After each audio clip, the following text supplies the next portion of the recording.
everybody, and welcome back to part two of meeting your spirit team and meditating and things like that. So in part one, we did speak about how to connect, and that was through taking your time to go into meditation and to learn how to put yourself into the correct vibration that makes it easy for your spirit team to connect with you. And we talked about that, and we talked about, when they do come to you, if they come to a certain side of your body. Let's say, for example, they come to your shoulder and you feel a warmth, the presence there. We talked about making an agreement with them that that's where they always come, that particular spirit guide. Now, for always, for the rest of your lives together, he or she comes to that side of you, to that side of your shoulder. And we also talked about going into a meditation at some time that suits you, where you can get into that good vibration and asking them, what shall I call you? And finding out what they would like you to call them. And we talked about that too, about sometimes getting a full name or a partial name. This video now is continuing on with some more of my experience and knowledge, helping you to learn how to build on this wonderful relationship now. If you meditate or take time out each and every single day to meet your guides, get together, your relationship with them is going to become all powerful. I'm sort of blessed in many ways. I don't have any kids, cats or dogs anymore. So there's just hubby and I. And so I'm able to get up in the morning around about the same time, give or take 10 minutes. And I'm able to go and sit and talk to my team and have to spend time with them and so on. And so that's very good that I could do that. But, I wouldn't have been able to do that 40 or 50 years ago when I had children to get off to school or work or whatever, and get myself off to work. So I did explain to all of you that it is important that you do this at the same time every day, if you can.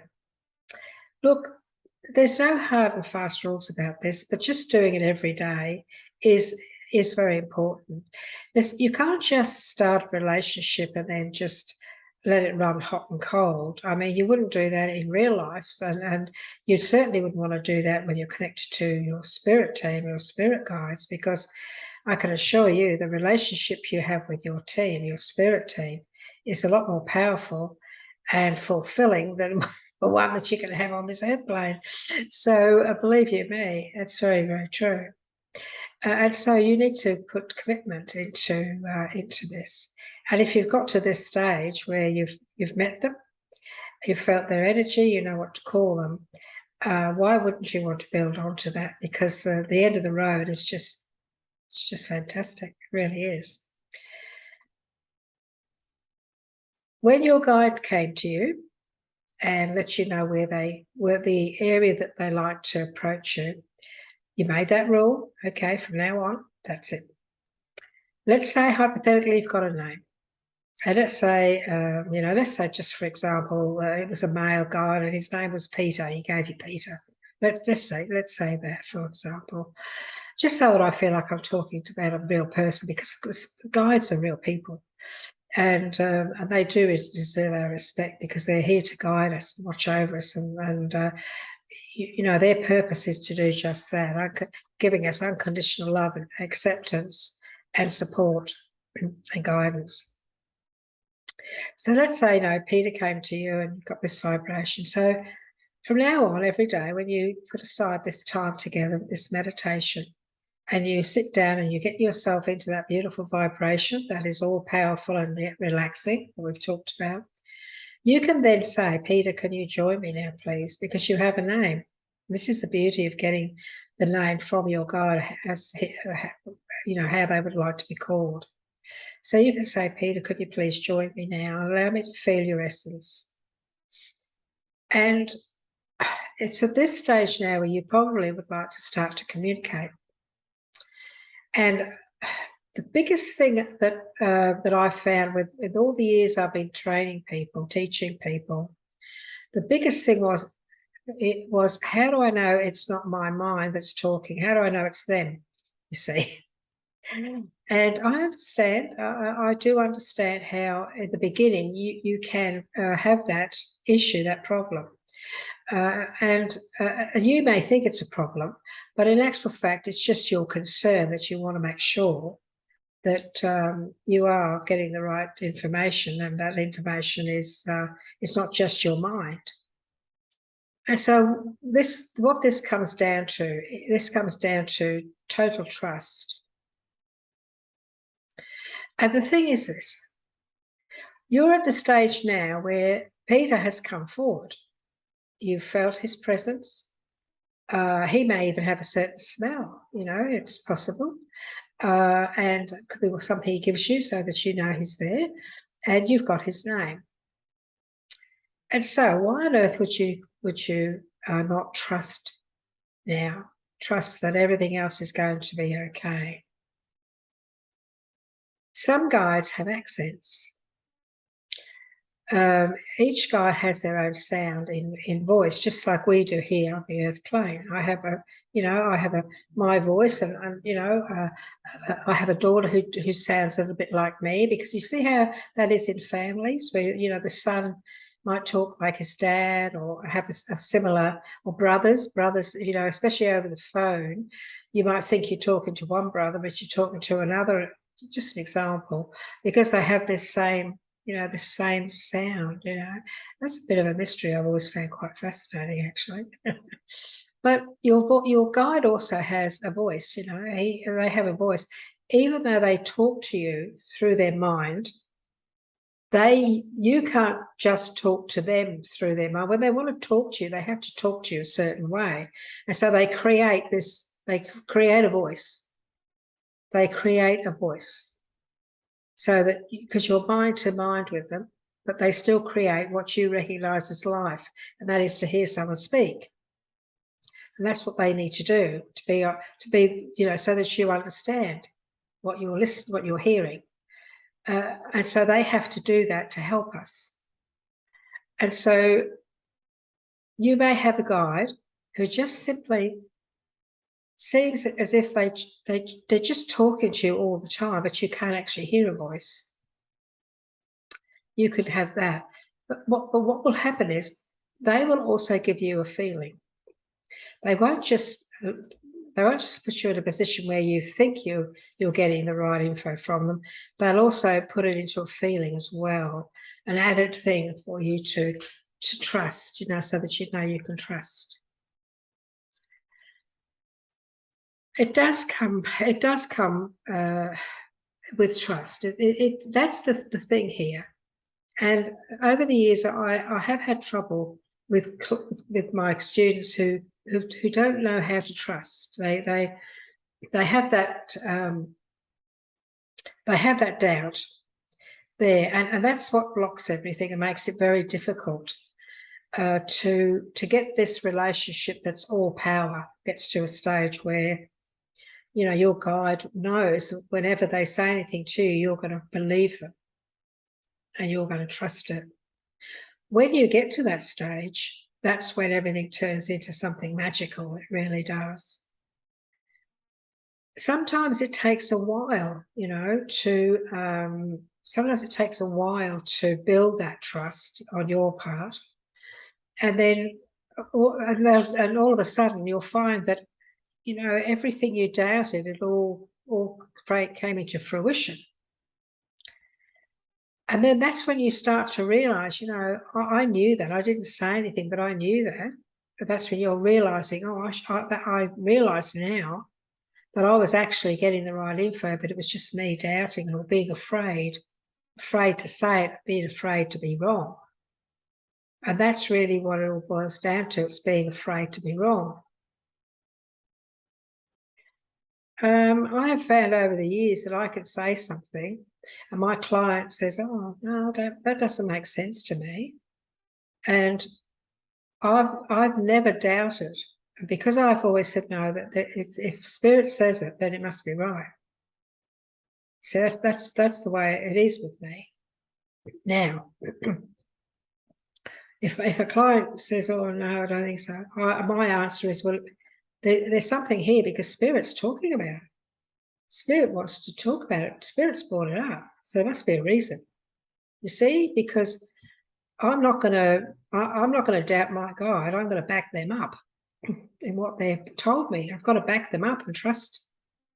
And you know, the thing is that during that time that I spend with my client, or in the near future, she finds that what I said was right, or it's just that she's forgotten something. Sometimes your clients, if you're doing readings with people, but they forget stuff. It could be something that's happened and they've just put it to the back of their mind. And then they get home and they think, oh, now I know what she meant. And they feel terrible because they said no. But if you said, no, well, my God's brought this up, so it has to be correct. So look, think about it. I mean, look, it might show itself in the future. Maybe you've just forgotten. And what you're doing there is, you're standing by your guide, you're sticking to your guns and standing by your guide, you're supporting them in the advice they're giving you. It's very important. And this is how you learn to trust. You have to knock that fear on the head. And it can be difficult. It can be very difficult. And something I struggled with years ago, I don't think I haven't been through it. Of course I have. How can I possibly explain it or teach it if I haven't experienced it? Those things are all for a purpose so that I can help others now to maybe learn a bit quicker. The trust is a big thing. It does come from fear. It comes from being wrong. You don't want to be wrong. And it's got nothing to do with ego. Please don't throw the word ego around me because, oh dear, some of the things that people have taught people over the years about all this stuff, honestly. A lot of it is so detrimental to the person. It's happened to me. And that's why I know. So don't ever let anybody tell you, oh, you've got too much ego, especially in this industry, please. Don't let anybody do that to you. You just knock it on the head and detach yourself from that person. But anyway, getting back to this trust thing, this is the biggie. This is the biggie.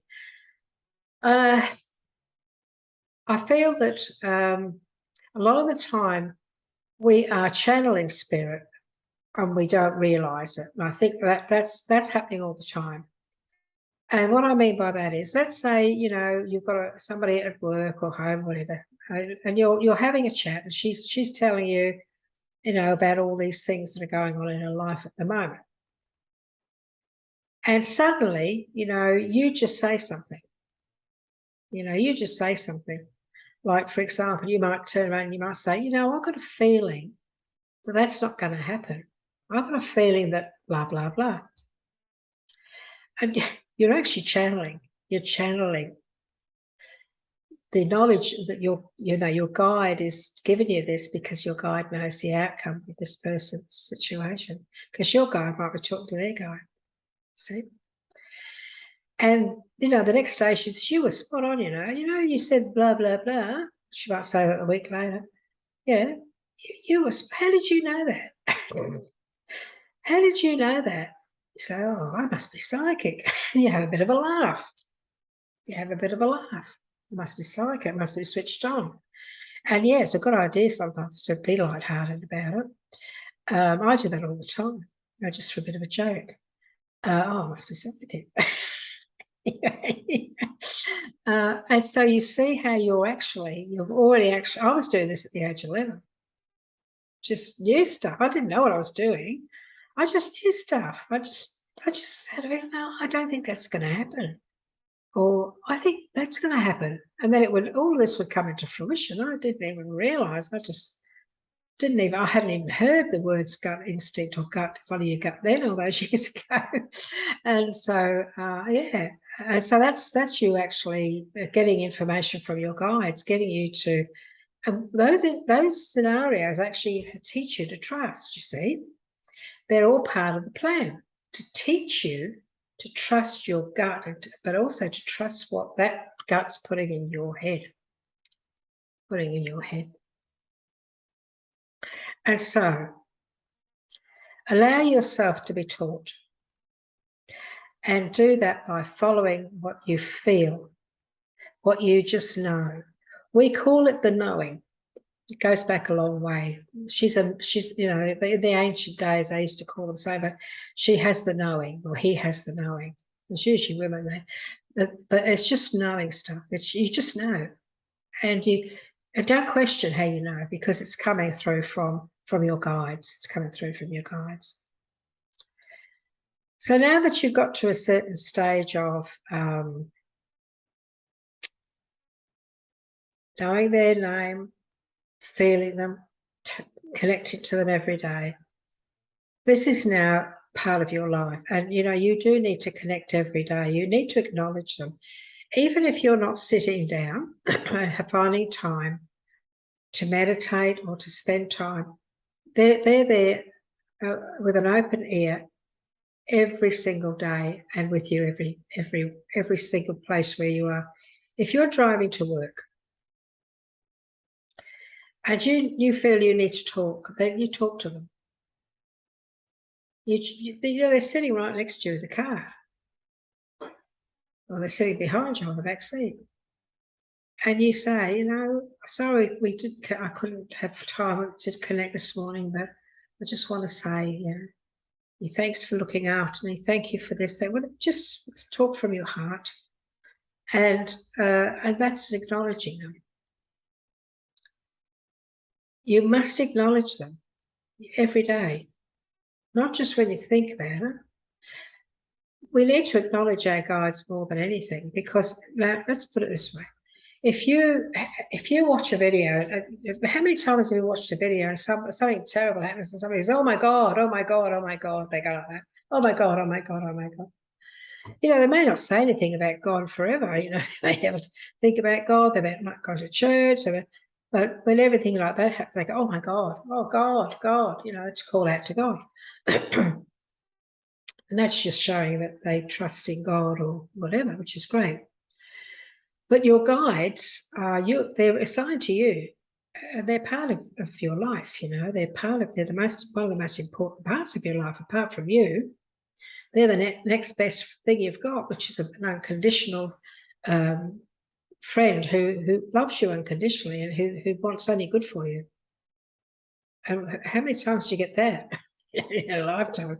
Some people never get that. It's very rare. But you always have it with your guides. That's why I say to people, you're not alone. You're never alone.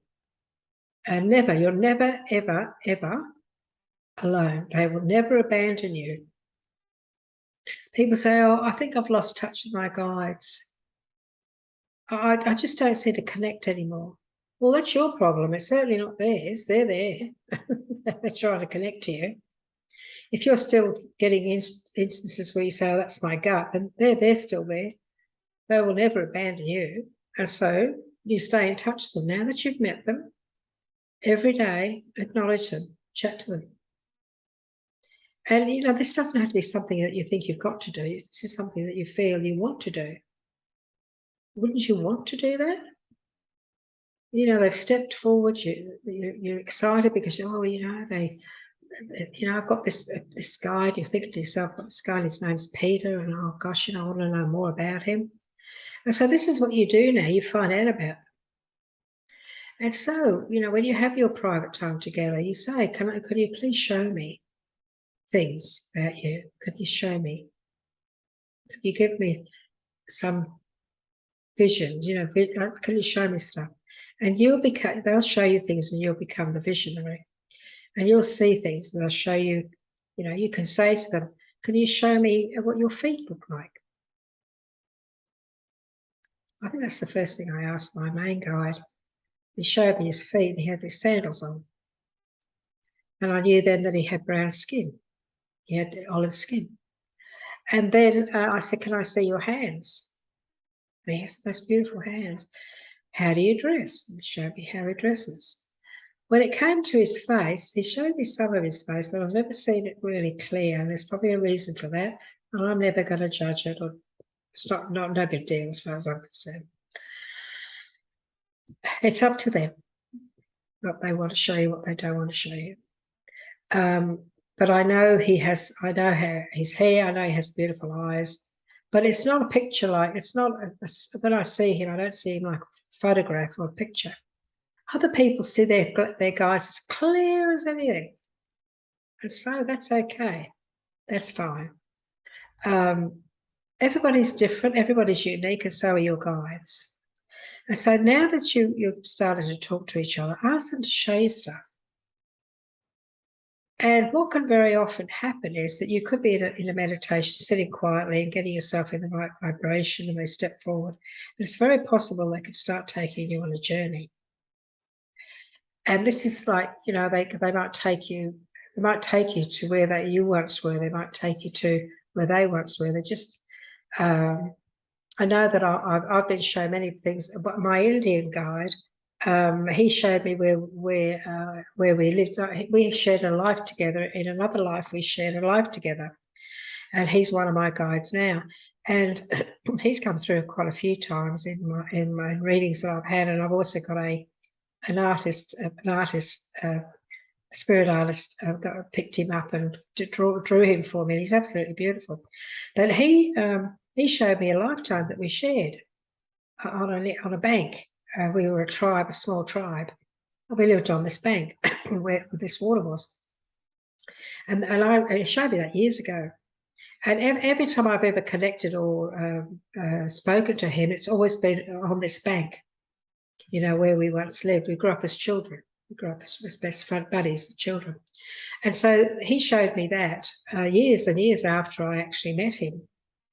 So there's always lovely surprises. There's always great things that can happen to you once you sort of connect. And then other guides will come in, you know, along the way too, and they'll come in. They come in. They'll probably come to the other shoulder, or they might get little funny tingles or something, you know, on your head, and that'll probably be spirit touching your head and connected to you.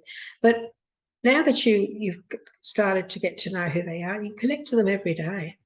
Connect to them, and you know, if you can't find something, for example, if I've lost something, I've forgotten where I've put something, my guide tells me where it is, and that's a fact. And that's what'll happen with you too. You'll get to the stage where they'll just be so wonderful, and you'll be able to say, "Oh gosh, I'll put that." And for the life of you, you cannot remember where you put something. You know, you've misplaced it or something. And they'll just put a vision in your head of where it is. They'll show you where it is. So if you've put it in a drawer in your bedroom, you'll just know you'll just know. You'll just in your head you'll get drawer, you know, the drawer, and you'll see your bedroom or something like that. And you bet your bottom dollar it'll be there. And this is what they do. They help us with all silly little things as well. That becomes fun and part of the fun of it all too. Because this is not a relationship that's harsh, or this is a beautiful thing. This is a beautiful relationship.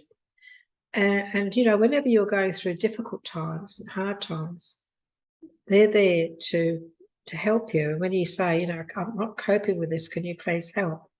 They'll help you. They'll calm you down, and they'll show you their wisdom, and they'll help you to get through it. There are a lot of people who say, well, if everybody's got guides, everybody's got spirit guides, these wonderful people from the spirit realm, how come you've got some people who do bad things like killing people, or you know, raping people, or murdering people, or robbing people? Why do we get all these bad people if they've got spirit guides? And the thing is this, can you just imagine how those spirit guides feel? They've got this human being that they may have been with them since they were born, and that person hasn't been, maybe that person hasn't been brought up with unconditional love and guidance. Maybe that person's just had a really difficult life, and they've gone down the wrong path. They've chosen the wrong people to meld with or to mix with, and they've got into bad company, and they've just done things wrong. A lot of those people, thank goodness, find their way back, and they turn their life around. And sometimes something drastic will happen, and they'll just turn their life around. They'll realise, and they turn their life around. they start to think differently. Something happens in some cases. Something might happen. They say, "Oh my God, you know, I just can't. I'm just not doing the right thing here. I need to make changes." And some people they'll even move. They'll move away from everybody they know and start fresh. And their guides say, "At last," because their guides have been standing there watching it all, waiting and waiting and hoping that they will turn around, that they'll get off that negative path and get back on the right path. And you see, we have free will on this planet. This planet's a hard planet to live on. It's very dense, it's very heavy, it's a difficult planet. And a lot of the people on this planet are not, you know, the problem with our planet is the way that people are on the planet rather than the planet itself. So that is very fact, really. But this is not an easy planet to live on, and so a lot of people find it very, very hard, and they don't always go down the right path. But the day they were born, they had a guide, and they've got more than one guide by the time they get into their 20s and 30s. They've got a few, and those guides are always looking for ways to try and turn them around. But you see, they're not allowed to interfere. Spirit's not allowed to interfere, right? They're there to guide us. They're there to teach us when we ask. They're there to intuitively keep us on the right path. When we make the wrong choices and so on, even though they don't judge us, they still love us unconditionally. They can't interfere. It has to be our choice.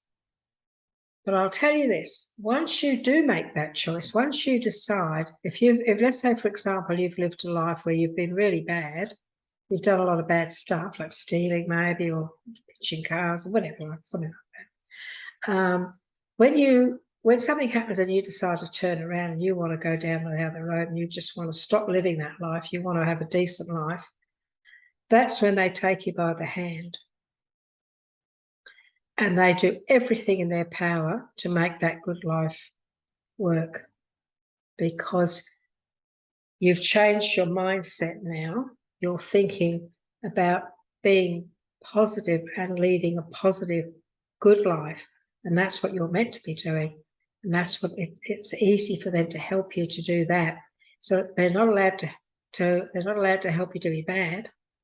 They're not allowed to do that. And they can't intuitively guide you, give you those gut instincts if you're a bad person, because you're out of balance big time. Your solar plexus, your sacral, all of that are in darkness, you know. They can't reach you when you're like that. But when you turn around and you say, you know, I'm sick of this, I'm not going to do this anymore, I'm going to start a whole new life, I'm going to start afresh, and I'm going to do all the right stuff and blah, blah, blah.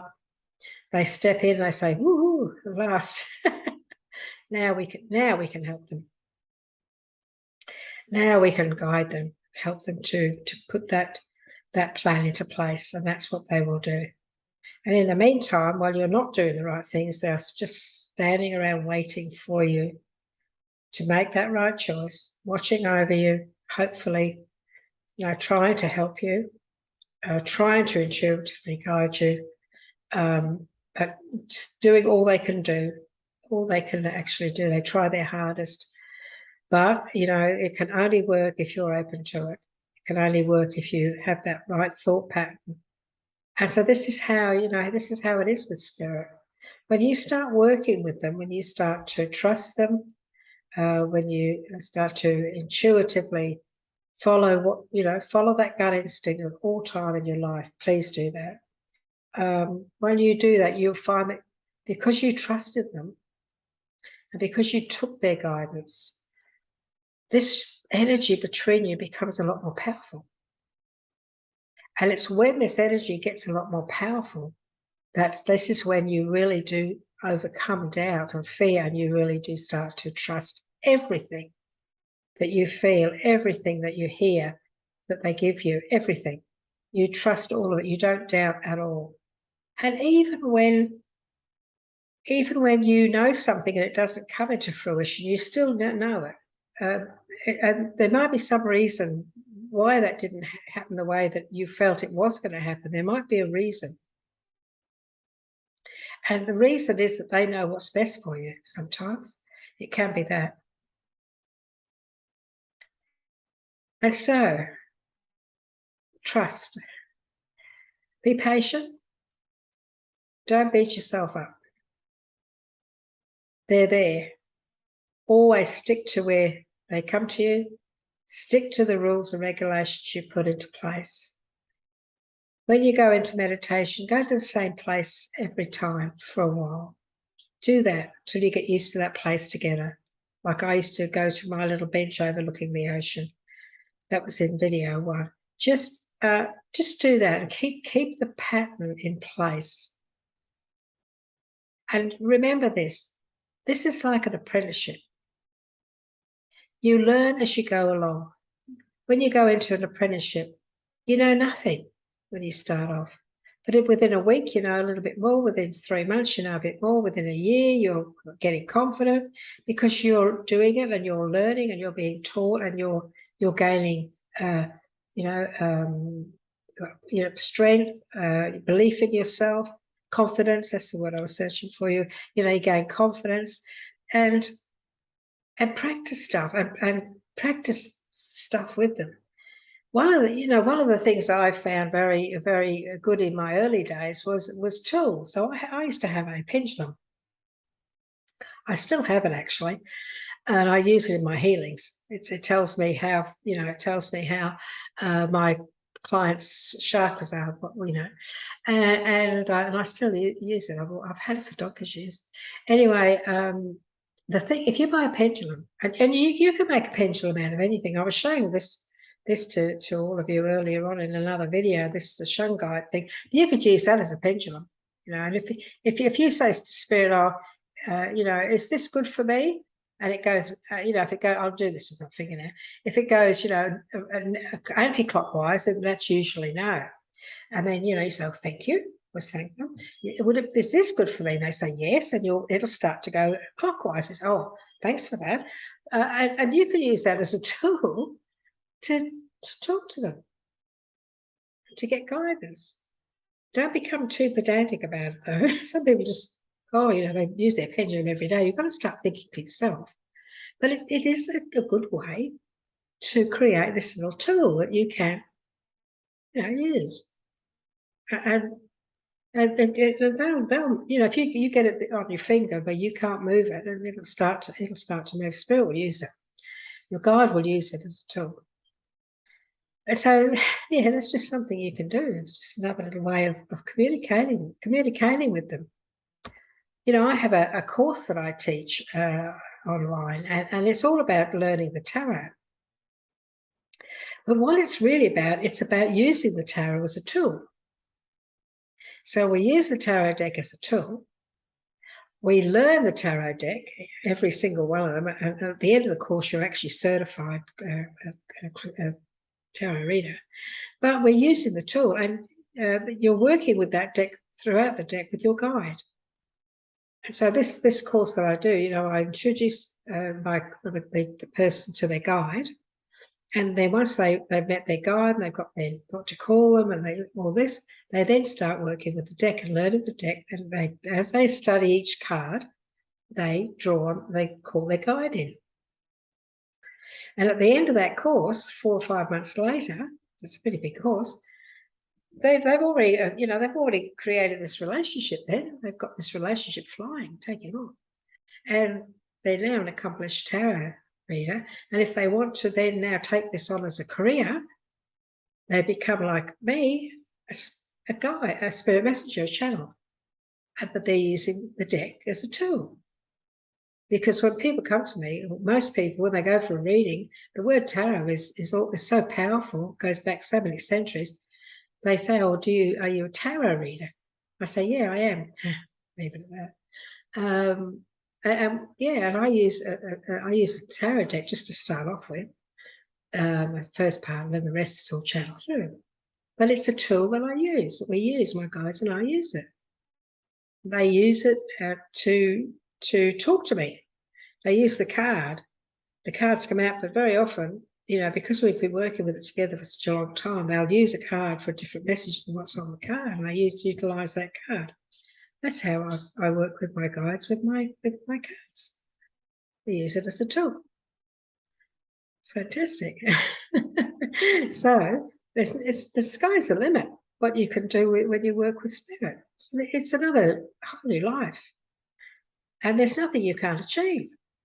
You can achieve anything you put your heart to. You both work on it together. You say, I want to do this, so help me do it. Come on, we'll work on this together. And you start. And so when it comes to trust, just go with what feels right. Go to that gut. That's where they put those feelings. They bring their energy and their wisdom and their knowledge and their answers for you in that area. And once you master that, and then you start to master this connection to each other where you actually talk to each other, then you'll have both. You'll have your gut instinct and your intuition all working on the same level. And that's when you make all the right decisions. You know exactly who's good for you and who isn't good for you. You make all the right choices in your job, in the people you mix with, in the paths that you take, your career, your life in general. Everything will fall. You'll just know what's good and what's not good for you, and it doesn't matter if you get to a stage where in life where you only have a handful of friends. It doesn't really matter. You can have hundreds of acquaintances. That's okay. But your best friend is the one that walks with you, the one that your companion, your spirit companions, they will never ever let you down. They'll always help you to get to the top of that hill and to be the best you can be. And so work with them, talk to them every day, acknowledge them, build this relationship between you, the two of you, total unconditional love and trust. And your path will be wonderful. You'll have a wonderful path, a wonderful life of abundance, and that abundance will come in many, many forms. Believe you me. And you'll become a better person. You'll just be a fantastic person. You'll be loving. You'll be kind. You'll be accepting of everybody. And what better way to be? It's nice to be like that because, well, it's just nice. It's just nice to be good, and there's nothing wrong with that. Okay, you take care till next time. Bye for now.